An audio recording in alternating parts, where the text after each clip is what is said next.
Salut tout le monde! Ça y est, les températures ont chuté, l'hiver approche et la saison des rhumes également. Et comme je pense beaucoup d'entre vous, nous allons toutes et tous ressortir notre fameux Vicks VapoRub. Cette pommade que quasiment tout le monde a et qui permet en fait de décongestionner les poumons et de faciliter la respiration. L'hiver dernier, lorsque je m'en appliquais justement, puisque j'étais malade, j'ai voulu regarder un petit peu la composition de ce produit et je n'ai pas été déçue. Du coup, je vous propose aujourd'hui une recette 100% naturelle pour avoir un Vicks VapoRub bio et bon pour la santé. Si cette vidéo vous plaît, n'oubliez pas de mettre un petit pouce bleu et surtout abonnez-vous pour ne rater aucune future vidéo. Déjà, je tiens à préciser que ce produit n'est pas un cosmétique mais un médicament. Du coup, il n'a pas l'obligation d'afficher la liste de ses ingrédients. Et d'ailleurs, en faisant mes recherches sur internet, j'ai eu bien du mal à trouver sa composition et j'en ai trouvé d'ailleurs des différentes, donc je ne suis pas sûre d'être correcte à 100%. Je pense d'ailleurs qu'il me manquera sûrement quelques ingrédients, mais ça vous permet déjà d'avoir une idée globale de quoi est composé le Vicks VapoRub. Au niveau des ingrédients, voilà ce que j'ai pu trouver. Donc en ingrédients médicamenteux, on va retrouver du camphre, qui est un analgésique, donc pour gérer la douleur, mais aussi un antitussif, donc c'est-à-dire qui va aider à combattre la toux. On va ensuite retrouver du menthol, encore une fois un antitussif, et de l'essence d'eucalyptus, toujours pour la toux.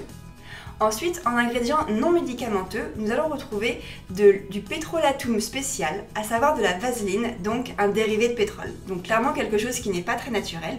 Et ensuite, nous allons avoir de l'huile de feuille de cèdre, de l'huile de noix de muscade, de l'essence de myristica, du thymol et de l'essence de térébenthine. Donc sur la composition globale, on a quand même quelque chose qui est assez naturel avec beaucoup d'actifs végétaux, mais on a quand même cette vaseline qui est bien présente. Et quand on regarde la texture du Vicks VapoRub, je pense que la vaseline représente la grande majorité du produit. C'est pourquoi je préfère avoir une version vraiment 100% naturelle pour être sûre d'avoir quelque chose qui sera bon et pour ma santé et pour la planète. Même si nous ne sommes pas tous forcément au courant, il y a depuis quelques années une mise en garde des autorités vis-à-vis de ce produit.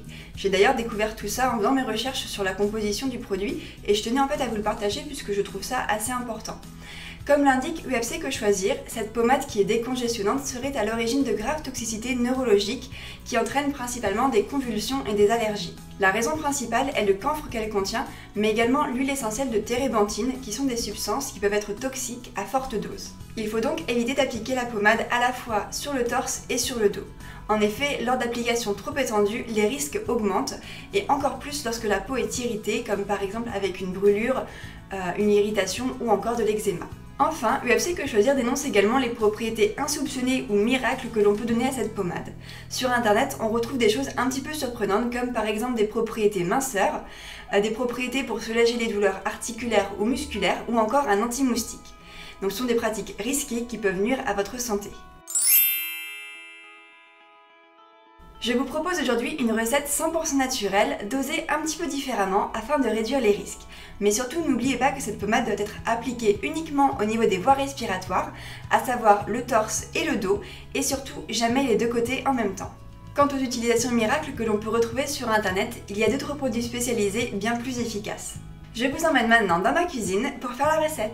Au niveau des ingrédients, nous allons avoir besoin d'huile de coco, 50 g, de beurre de karité, 50 g, d'huile essentielle d'eucalyptus, d'huile essentielle de camphrier, d'huile essentielle de menthe poivrée, de l'huile essentielle de cèdre atlas, de l'huile essentielle de ravinsara et de l'huile essentielle de térébenthine.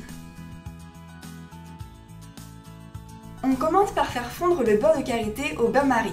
Donc là, soit vous avez le matériel adéquat, soit vous faites comme moi et vous prenez tout simplement un bol que vous mettez dans votre casserole et que vous entourez d'eau chaude.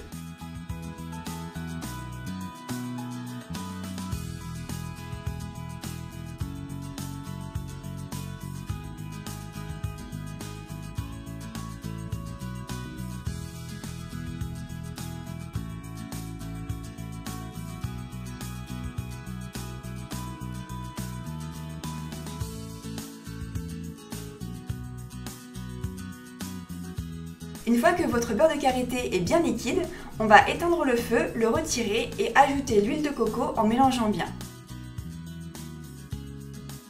L'huile de coco a la propriété de devenir complètement liquide au-dessus de 20 degrés et du coup, en étant mélangée au beurre de karité dans un bol qui est encore chaud, ça va vraiment devenir bien liquide et bien se mélanger.